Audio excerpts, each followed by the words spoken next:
Hi learners, welcome back to जिज्ञासा IQ. आज की इस वीडियो में हम गुडविल से रिलेटेड सारे कंसेप्ट सीखने वाले हैं। यह वन शॉट वीडियो होने वाला है जिसमें गुडविल से रिलेटेड 100% कंसेप्ट क्लियर हो जाएंगे। सो वीडियो को बिना स्किप किए एंड तक जरूर देखें। सो स्टार्ट करते हैं क्वेश्चन नंबर 1 से। क्वेश्चन नंबर 1 है, what is goodwill? See, goodwill means good name of a company. एक कंपनी की मार्केट में जो एक रेपुटेशन होती है, एक गुड इमेज होती है, उस गुड इमेज को, उस गुड रेपुटेशन को, उस गुड नेम को ही गुडविल के नाम से जाना जाता है। जब भी हम मार्केट में कोई प्रोडक्ट खरीदते हैं तो किसी एक स्पेसिफिक कंपनी का प्रोडक्ट खरीदते हैं क्योंकि उस कंपनी का नाम मार्केट में बहुत अच्छा चल रहा होता है, यानी कि उसका नाम अच्छा होता है, उसकी रेपुटेशन मार्केट में अच्छी होती है और उसकी उस रेपुटेशन के कारण ही अधिक से अधिक कस्टमर्स क्या करते हैं, उस कंपनी के प्रोडक्ट को बाय करते हैं।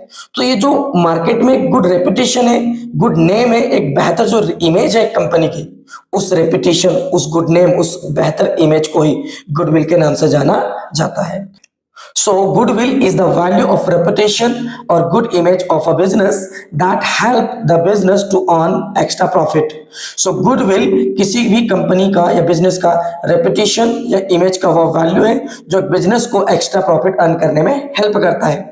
Hence, the good name or reputation of a business is called goodwill. अतः किसी भी कंपनी या बिजनेस का एक बेहतर नाम, उसकी एक जो बेहतर रेपुटेशन है, उसे ही गुडविल के नाम से जाना जाता है। नेक्स्ट क्वेश्चन है, write down the characteristics of goodwill. Goodwill का पहला कैरेक्टरिस्टिक्स है कि ये एक इंटेंजिबल असेट होती है। इंटेंजिबल का मतलब होता है, गुडविल एक इंटेंजिबल यानी कि इसे ना तो छुआ जा सकता है ना इसे देखा जा सकता है। एक मार्केट में किसी कंपनी का बहुत बड़ा नाम है, उस नाम को ना तो हम देख सकते हैं ना छू सकते, पर उस नाम की प्रेजेंस, उसके इन्फ्लुएंस को हम फील कर सकते हैं।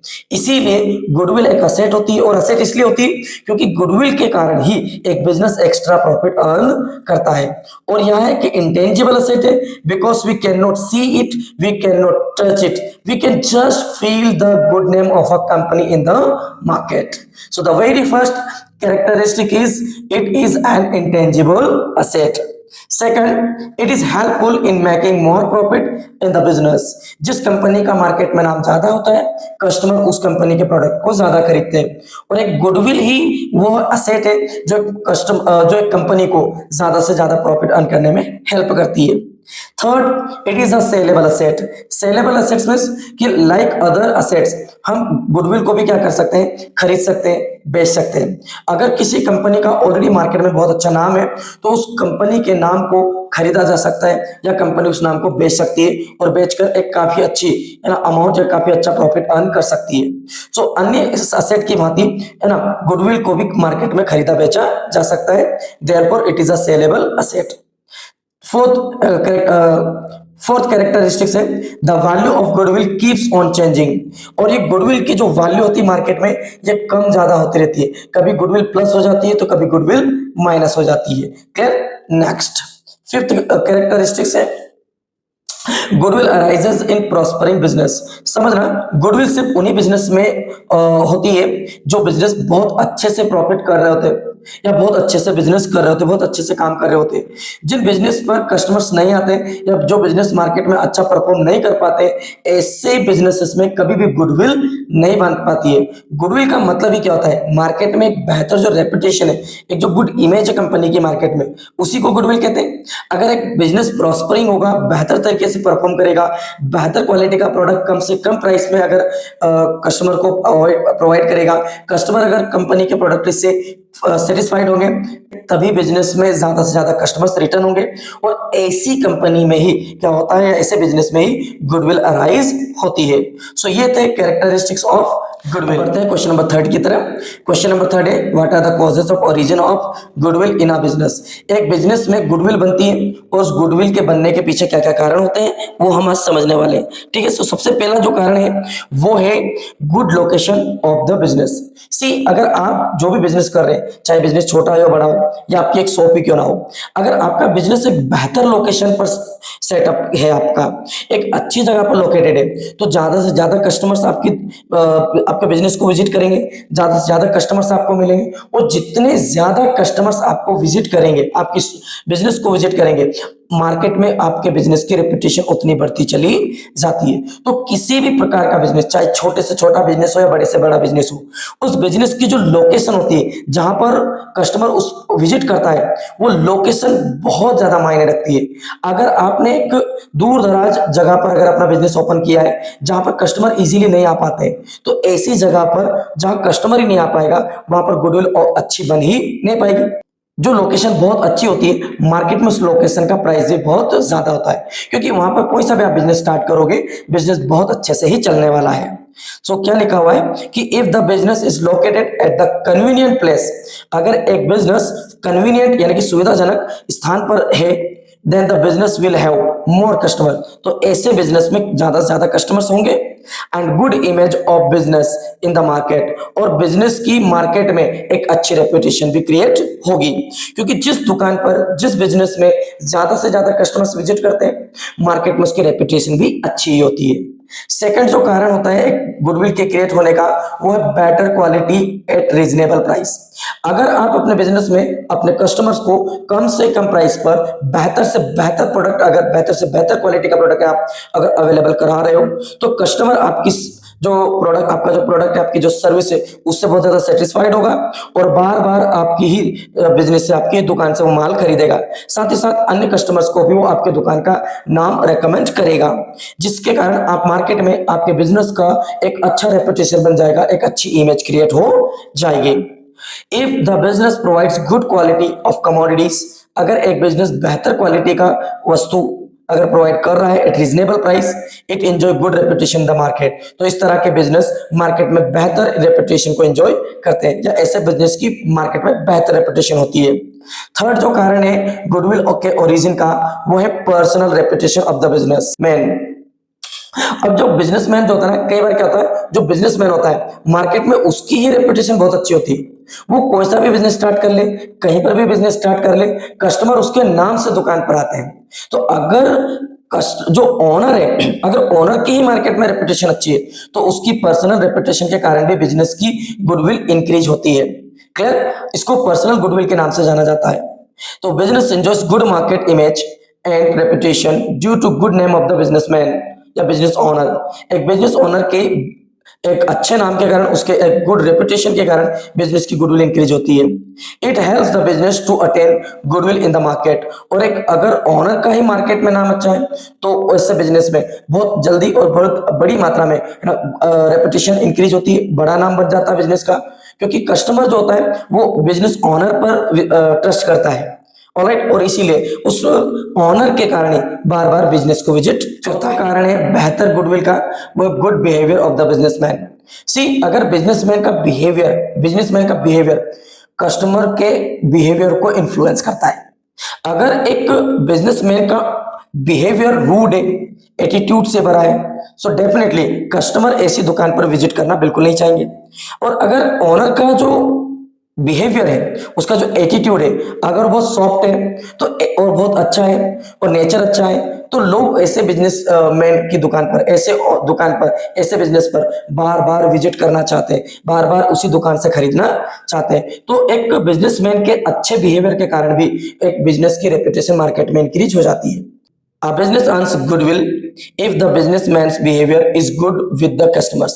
अगर कस्टमर के साथ बिजनेसमैन का बिहेवियर, व्यवहार अच्छा है, तो ऐसे बिजनेस में गुडविल अच्छे से बन जाती है।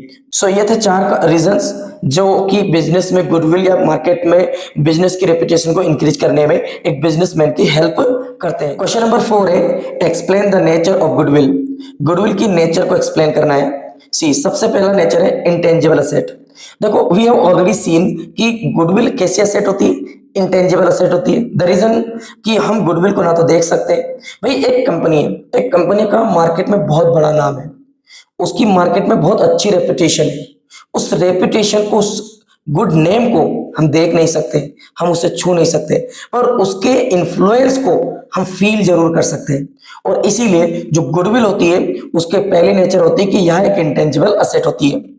Goodwill is an intangible asset, goodwill एक इंटेंजिबल असेट होती है because it can't be seen और touched like other asset of the business, क्योंकि यहाँ बिजनेस की अदर असेट की भांति इसे छुआ या देखा नहीं जा सकता। Goodwill does not have any physical form like buildings, furniture or machineries. Furniture, machinery, building की भांति है ना, एक गुडविल का कोई एक फिजिकल फॉर्म नहीं होता है। However, it enable the business to earn more profit in the business. लेकिन फिर भी यह बिजनेस में एक्स्ट्रा प्रॉफिट अर्न करने में बिजनेस की हेल्प करती है। सेकंड नेचर इसका सेलेबल कमोडिटी। गुडविल एक सेलेबल कमोडिटी होती है, गुडविल को खरीदा बेचा जाता है। हम देखते हैं कि मार्केट में बहुत सारे लोग क्या करते हैं, बने बनाए बिजनेस को ज्यादा खरीदना चाहते हैं, क्योंकि मार्केट में उनका ऑलरेडी पहले से नाम होता है, मार्केट में उनकी अच्छी रेपुटेशन होती है। लेकिन यह बात भी ध्यान रखना योग्य है कि हम या कोई भी व्यक्ति जब एक बिजनेस को, रनिंग बिजनेस को खरीदता है तो वो उसका नाम जरूर देखता है। अगर बिजनेस का नाम, रेपुटेशन मार्केट में अच्छी है तो उसकी कीमत, बिजनेस की कीमत ज्यादा मिलेगी। लेकिन अगर उसका मार्केट में नाम अच्छा नहीं है, रेपुटेशन अच्छी नहीं है, तो ऐसे बिजनेस की अच्छी वैल्यू नहीं आती है। क्लियर? तो जिस तरह से हम अन्य चीजों को, अन्य एसेट्स को खरीदते बेचते बिजनेस की, बस उसी तरह से हम बिजनेस में गुडविल को भी खरीदते बेचते हैं। Goodwill of business except personal goodwill, याद रखना, पर्सनल गुडविल को छोड़कर, पर्सनल गुडविल जो होती है इसका रिलेशन होता है बिजनेस ओनर से, इसको छोड़कर हम बाकी की जो गुडविल है उनको खरीद बेच सकते हैं, क्योंकि पर्सनल गुडविल जो होती है ना, इसका रिलेशन बिजनेस ओनर से होता है। आपने अगर एक ऐसे बिजनेस को ओन किया है या परचेस किया है जिसमें गुडविल है, पर्सनल गुडविल, यानी कि बिजनेसमैन के कारण वो बिजनेस चल रहा था, आप ऐसे बिजनेस को अगर खरीद भी लोगे तो शायद ही वो बिजनेस आपको प्रॉफिट दे पाएगा, क्योंकि उस बिजनेस के चलने के पीछे का कारण था उसका ओनर चेंज हो जाएगा तो गुडविल भी चेंज हो जाएगी। राइट, समझना। तो goodwill of business can be traded in the market. Many companies sell their name to other business organization, therefore goodwill has a price in the market.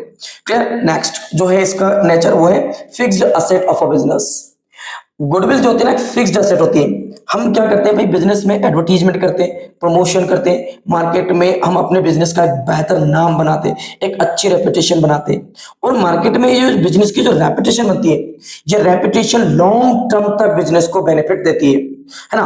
तो ये जो गुडविल होती है ये बिजनेस में फिक्स्ड असेट की तरह कार्य करती है। जिस तरह से फिक्स्ड असेट एक बिजनेस को लॉन्ग टर्म तक प्रॉफिट प्रोवाइड करता है, बस उसी तरह से गुडविल भी बिजनेस को लॉन्ग टर्म तक प्रॉफिट प्रदान करती है। तो it is the permanent asset of a business that help the business to earn extra profit for long period of time। ये बिजनेस की एक परमानेंट एसेट है, फिक्स्ड एसेट है, जो कि बिजनेस को लॉन्ग टर्म तक एक्स्ट्रा प्रॉफिट अर्न करने में हेल्प करती है। However, depreciation is not charged on goodwill like any other assets। Goodwill एक फिक्स्ड एसेट जरूर है, लेकिन अन्य असेट्स की भांति गुडविल को डेप्रिशिएट नहीं किया जाता है, इस पर डेप्रिसिएशन चार्ज नहीं किया जाता है। नेक्स्ट एंड द लास्ट जो है इसका नेचर वो है इमेजिनरी एसेट। सी, गुडविल एक इमेजिनरी एसेट है, क्योंकि इसे हम ना तो देख सकते हैं ना ही छू सकते हैं। So some expert believe that goodwill is an imaginary asset। कुछ लोगों का मानना है कि भाई गुडविल एक इमेजिनरी एसेट है, as it can be seen or touched, क्योंकि ना तो इसे देखा जा सकता है ना ही छुआ जा सकता है, but still it has value like any other assets। लेकिन इसके बाद भी, इमेजिनरी एसेट होने के बाद भी गुडविल की मार्केट में अदर एसेट की भांति वैल्यू होती है। सो ये चार थे नेचर्स ऑफ गुडविल। अब बढ़ते हैं क्वेश्चन नंबर 5 की ओर। क्वेश्चन नंबर 5 है write down the types of goodwill. Goodwill के टाइप। सी, गुडविल जनरली 3 प्रकार की होती है। एक होती है परमानेंट गुडविल। परमानेंट गुडविल को लोकेशन गुडविल के नाम से भी जाना जाता है और ये लोकेशन पर बेस्ड होती है। सेकंड होती है पर्सनल गुडविल। पर्सनल गुडविल का रिलेशन बिजनेस ओनर के साथ होता है। बिजनेस ओनर के गुड बिहेवियर के कारण जो मार्केट में बिजनेस की रेपुटेशन क्रिएट होती है वो पर्सनल गुडविल के नाम से जानी जाती है। थर्ड होती है कमोडिटाइज्ड गुडविल। कुछ बिजनेस में कुछ प्रोडक्ट ही ऐसे होते हैं जिनके कारण कस्टमर्स खुद उस प्रोडक्ट को खरीदने आता है, चाहे उस प्रोडक्ट को कोई भी बेचे। ठीक, तो अगर एक बिजनेस की गुडविल है, बिजनेस की मार्केट में रेपुटेशन है और सिर्फ इसलिए कि उसके प्रोडक्ट की वजह से, उसकी सर्विस की वजह से, तो ऐसी गुडविल को कमोडिटाइज्ड गुडविल के नाम से जाना जाता है। सबसे पहली है परमानेंट गुडविल। परमानेंट गुडविल को लोकेशन गुडविल के नाम से भी जाना जाता है। It is also known as location goodwill, इसे लोकेशन गुडविल के नाम से भी जानते हैं। The location of a business plays an important role in creating goodwill, किसी भी बिजनेस में गुडविल क्रिएट होने में उस बिजनेस की लोकेशन बहुत ज्यादा मायने मायने रखती है। अगर बिजनेस कस्टमर की पहुंच से दूर है तो भले ही आप कितना भी अच्छा प्रोडक्ट बेच लो, आपका बिहेवियर भले ही कितना अच्छा हो, कितना ही रीजनेबल प्राइस पे बेहतर क्वालिटी का प्रोडक्ट बेच रहे हो, लेकिन अगर कस्टमर ही आप तक नहीं पहुंच पा रहा है तो आपके सारे एफर्ट्स यूजलेस हो जाएंगे। किसी भी बिजनेस की लोकेशन एक अहम भूमिका अदा करती है। If the business is located at a convenient place, अगर बिजनेस एक कन्वीनियंट प्लेस पर है, यानी कि ऐसी जगह पर है जहां पर कस्टमर बड़ी आसानी से बिजनेस तक पहुंच सकते हैं, आपके दुकान तक पहुंच सकते हैं, तो इससे आपके बिजनेस की रेपुटेशन इंक्रीज होती है। Then such a business earns extra profit as the customers prefer to visit at a convenient place, क्योंकि जो कस्टमर होता है ना वो कन्वीनियंट प्लेस पर विजिट करना पसंद करता है। It is also called cat goodwill, इसको कैट गुडविल भी कहते हैं। समझ लो कैट जो होता है ना बिल्ली, बिल्ली की क्या नेचर होती है, बिल्ली जब भी आप देखोगे तो जिस बिल्डिंग में रहती है परमानेंट उसी बिल्डिंग में रहती है। अगर बिल्डिंग का ओनर अगर छोड़ के चला जाए बिल्डिंग को तब भी बिल्ली उसी जगह पर रहती है, और इसीलिए है ना परमानेंट गुडविल को लोकेशन गुडविल और कैट गुडविल के नाम से भी जाना जाता है। सेकंड जो गुडविल आती है वो है पर्सनल गुडविल। सी पर्सनल गुडविल मतलब कि जो बिजनेस ओनर है, बिजनेस ओनर के बिहेवियर, बिजनेस ओनर की क्वालिटी, उसकी स्किल के कारण बिजनेस का मार्केट में जो एक अच्छा रेपुटेशन बनता है, एक अच्छा जो नाम बनता है, उसी को पर्सनल गुडविल के नाम से जाना जाता है। तो when the businessman has good reputation and efficiency, then such a business will have personal goodwill. अगर बिजनेसमैन की मार्केट में अच्छी रेपुटेशन है, उसकी एफिशिएंसी अच्छी है काम की, तो ऐसे बिजनेस में पर्सनल गुडविल क्रिएट होगी। If some other business purchases the goodwill of such business, और जिस बिजनेस में पर्सनल गुडविल है और ऐसे बिजनेस को अगर कोई अन्य बिजनेस खरीदता है तो then the benefit of this goodwill is not derived by the new businessman, तो जो नया बिजनेसमैन होगा वह इस पर्सनल गुडविल को बेनिफिट नहीं ले पाएगा। This goodwill is also cold dog goodwill, इस गुडविल को डॉग गुडविल के नाम से भी जानते हैं, क्योंकि डॉग का क्या नेचर होता है कि जैसे ही जहां जहां मालिक जाता है, जहां जहां ऑनर जाता है, उसके साथ साथ डॉग भी उसके साथ साथ चले जाता है। तो जहां जहां बिजनेस ऑनर जाएगा, बिजनेस की रेपुटेशन या बिजनेस का जो गुडविल है वो ऑनर के साथ वहां तक चल वहां जाता रहेगा। टाइप है गुडविल का, commoditized goodwill. The cause of creation of such goodwill are cheap price of the commodity, इस तरह की जो गुडविल क्रिएट होती है बिजनेस में उसका मेन कारण होता है प्रोडक्ट की बहुत कम कीमत होना, सस्ती कीमत होना, या प्रोडक्ट का बहुत सस्ता होना। Exclusive right to sell and trademarks, durability और shortage of the commodity in the market. कई बार क्या होता है ना कि भाई कुछ सेलर्स को ही राइट्स होते हैं, लाइसेंस होते हैं उनके पास, उनके अतिरिक्त वो बिजनेस या वो प्रोडक्ट और कोई नहीं बेच सकता। तो ऐसे जो बिजनेस होते हैं जिनमें एक सेलर को एक्सक्लूसिवली राइट दिए होते हैं या लाइसेंस दिया होता है मार्केट में प्रोडक्ट बेचने का, तो ऐसे बिजनेस में जो गुडविल क्रिएट होती है उसे कमोडिटाइज्ड गुडविल के नाम से जाना जाता है। If this factors change the goodwill of the business will also change, अगर ये फैक्टर्स जो हमने बताए है ना, जैसे कि एक्सक्लूसिव राइट है ना, cheap price of the commodity, trademark, durability और शॉर्टेज ऑफ द कमोडिटी, अगर ये फैक्टर्स चेंज होते हैं तो मार्केट में फर्म या बिजनेस की गुडविल भी चेंज हो जाती है। This is also called red goodwill, इस गुडविल को रेड गुडविल के नाम से भी जाना जाता है। रेड गुडविल इसलिए क्योंकि जो चूहा होता है ना उसकी क्या नेचर होती है, वो कभी भी एक जगह नहीं ठहरता, जहां भी उसको खाना मिलता है वो हमेशा खाने की तलाश में इधर उधर भटकता रहता है। बस इसी तरह से कुछ प्रोडक्ट ऐसे होते हैं जिनके कस्टमर प्रोडक्ट को ढूंढते हुए चले आते हैं, चाहे वो प्रोडक्ट कहीं पर भी क्यों ना हो। क्वेश्चन नंबर 5 होता है यहीं पर कंप्लीट। अब स्टार्ट करते हैं। क्वेश्चन नंबर 6 है what do you mean by normal profit. See profit तो आपने कई बार सुना होगा, हम जानते हैं प्रॉफिट का मतलब क्या होता है कि जब हम मान लीजिए 10 रुपए की चीज को खरीदते हैं, 12 रुपए में मार्केट में उसको सेल करते हैं, तो जो 2 रुपए हमने एक्स्ट्रा अर्न किए, इस 2 रुपए को ही क्या कहा जाता है, प्रॉफिट कहा जाता है।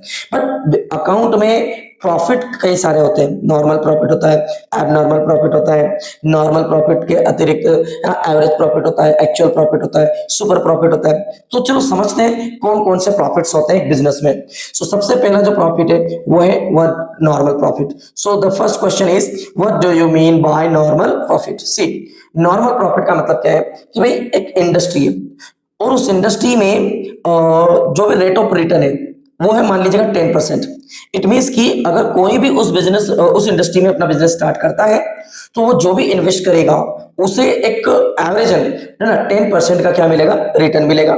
इट मीन्स कि अगर एक ऐसा बिजनेस है जहां पर मैं अगर 1 लाख रुपए इन्वेस्ट करता हूं तो इस बात की एक्सपेक्टेशन है कि वहां पर मुझे 10% का क्या मिलेगा, प्रॉफिट मिलेगा। सो ऐसे बिजनेस में ये जो 10% प्रॉफिट मिला ये सिर्फ मुझे नहीं मिलेगा बल्कि मेरे अलावा जो और लोग भी बिजनेस कर रहे हैं ना वो भी 10% प्रॉफिट ही कमाएंगे। सो जो इस तरह का जो प्रॉफिट होता है जो कि नॉर्मल इंडस्ट्री में एक नॉर्मल रेट पर एक बिजनेस ओनर अर्न करता है उसे नॉर्मल प्रॉफिट के नाम से जाना जाता है।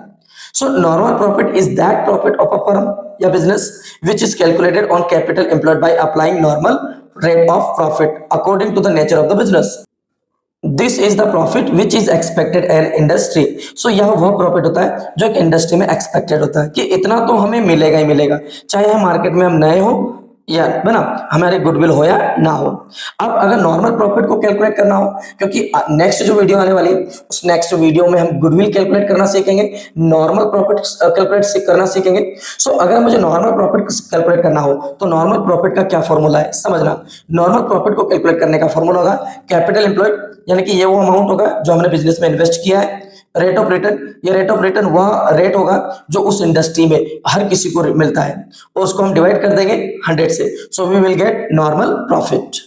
क्लियर? ये क्वेश्चन नंबर 6 होता है यहीं पर कंप्लीट। अब क्वेश्चन नंबर 7 की ओर बढ़ते हैं। क्वेश्चन नंबर 7 में लिखा हुआ है what is actual profit. Actual profit किसे कहते हैं समझना। This is the profit that a business actually earns in a specified period of time. ये एक्चुअल प्रॉफिट का मतलब वास्तविकता में हमने पूरे साल बिजनेस एक्टिविटी करने के बाद वास्तविकता में रियलिटी में जो हमने एंड में कमाया उसे कहते हैं एक्चुअल प्रॉफिट।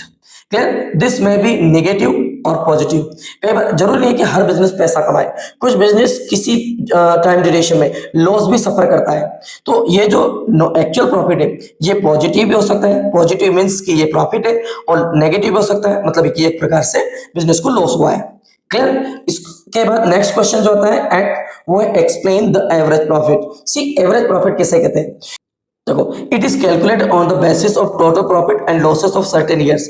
एक सर्टेन ईयर में एक कंपनी ने जितना भी प्रॉफिट कमाया उस सारे प्रॉफिट का टोटल करने पर या लॉस प्रॉफिट हो या लॉस को टोटल करने पर उस टोटल नंबर ऑफ ईयर से जब हम उसको डिवाइड करते हैं तो जो प्रॉफिट हमें रिसीव होता है उसी को एवरेज प्रॉफिट के नाम से जाना जाता है। फॉर एग्जांपल कि भाई एक कंपनी है, एक कंपनी ने एक साल 1000 रुपए कमाया, दूसरे साल उसने 2000 रुपए अर्न किए, तीसरे साल फिर से कितना रुपए कमाया 1500 रुपए अर्न किए, और फोर्थ ईयर में उसने कितना रुपए का अर्न किया प्रॉफिट 3500 रुपए अर्न किए।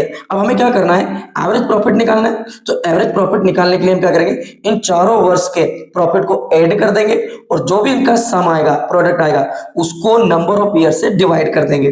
तो ये प्रॉफिट है 4 सालों का, 4 वर्षों का। तो इनको मैं डिवाइड कर दूंगा किससे, 4 से। और इसके बाद इस पूरी कैलकुलेशन के बाद जो मुझे प्रॉफिट रिसीव होगा that will be known as average profit. Next question है what do you mean by super profit. See super profit से क्या समझते हैं, समझना भाई। सुपर प्रॉफिट का मतलब क्या है कि मैं एक इंडस्ट्री में बिजनेस करता हूं और एक ऐसी इंडस्ट्री में बिजनेस करता हूं जहां पर 10% रेट ऑफ रिटर्न मिलता है। इट मीन्स कि अगर मैं इस इंडस्ट्री में 1 लाख रुपए लगाता हूं तो नॉर्मल मेरा प्रॉफिट निकलेगा कितना रुपया, 10,000 रुपए। 1 लाख पर कितना प्रॉफिट कमाऊंगा, 10,000।